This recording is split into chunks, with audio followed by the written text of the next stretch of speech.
प्रधानमंत्री अगर किसी रैली में पंजाब के भाषण देते और कहते हैं कि जिस कवि को सुनने के लिए घंटों युवा इंतजार करते हैं, कवि का दर्जा अगर इतना बड़ा हो जाए तो हिंदुस्तान कहीं न कहीं अपने सुखद अनुभव की तरफ बढ़ने लगता है। और कवि क्या है? तालियां आप कम बजा रहे हो, हमें जान। तो मैं बिल्कुल खड़ा नहीं होऊंगा।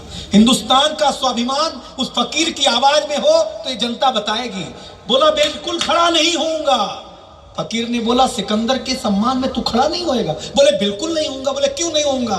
उसका जवाब और आपकी तालियां और कुमार विश्वास माइक पर। उसने कहा वो आधी दुनिया लूट जीत चुका है, आधी दुनिया जीतने निकला है। ये फकीर आधी दुनिया छोड़ चुका है, आधी दुनिया छोड़ने निकला है। ये हिंदुस्तान का चरित्र है।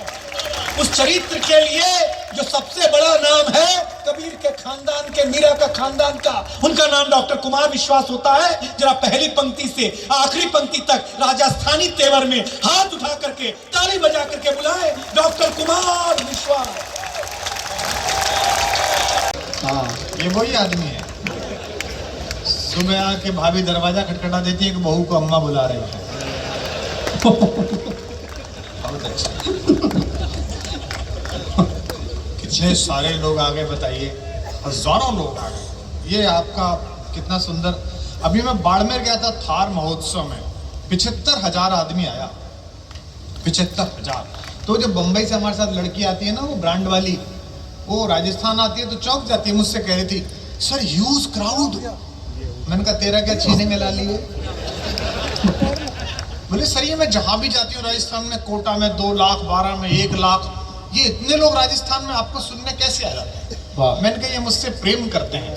अन्यथा राजस्थानी तो इतना सीधा है कि जैसी भी नाला खोदे तो 200 आदमी आ जाता है देखने के लिए। वाह क्या कहने, वाह वाह। सबको पता है कि क्या निकलेगा, फिर भी आ जाता है। अगले 6 महीने बाद के परिणाम के संकोच में बैठे हुए विधायक जी। बहुत अच्छा, जिंदाबाद। क्या अद्भुत काम है? कांग्रेस के विधायक, कांग्रेस के नगर पालिका अध्यक्ष, संघ कार्यालय सामने। यही तो चाह रहे हैं हम कि दोनों जब देश की बात आए, राम की बात आए तो एक साथ रहा करो। ये भी आपके साथ रहे और आप भी इनके साथ। क्या बात है, जिंदाबाद। अच्छी बात है डॉक्टर साहब, वाह वाह वाह वाह, बहुत अच्छे। मैं राजस्थान में जब आता हूँ बड़ा अद्भुत अनुभव करता हूँ। और अलग अलग पार्टियों के लोग बैठे हैं। बेटा रिकॉर्ड मत कर, वीडियो मत। हाँ, ये रात को इतने बजे वीडियो रिकॉर्डिंग ऐसे नहीं, चैनल रिकॉर्ड कर रहे हैं। इतिहास बनना चाहिए रामनवमी के दिन पूर्व संध्या पर। या तो सब गाएं या चुप चुप रहे, मेरी आवाज ना आए।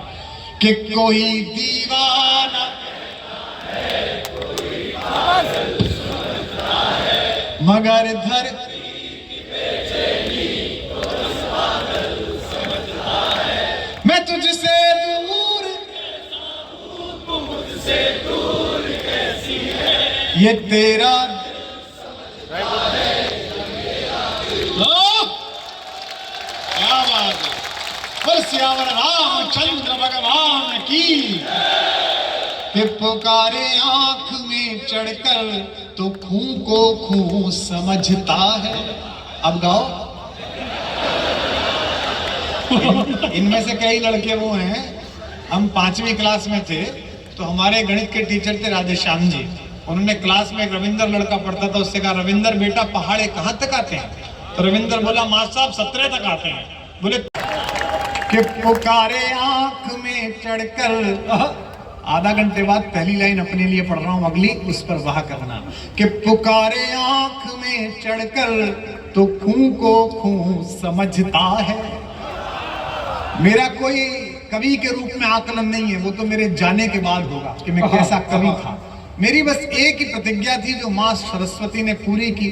15-16 वर्ष पहले जब कवि सम्मेलन में केवल 200, 400, 500 लोग होते थे, तब मैंने माँ से मांगा कि माँ ये स्वर दे कि अंग्रेजी की तरफ जाती हुई पूरी पीढ़ी हिंदी की तरफ लौटे।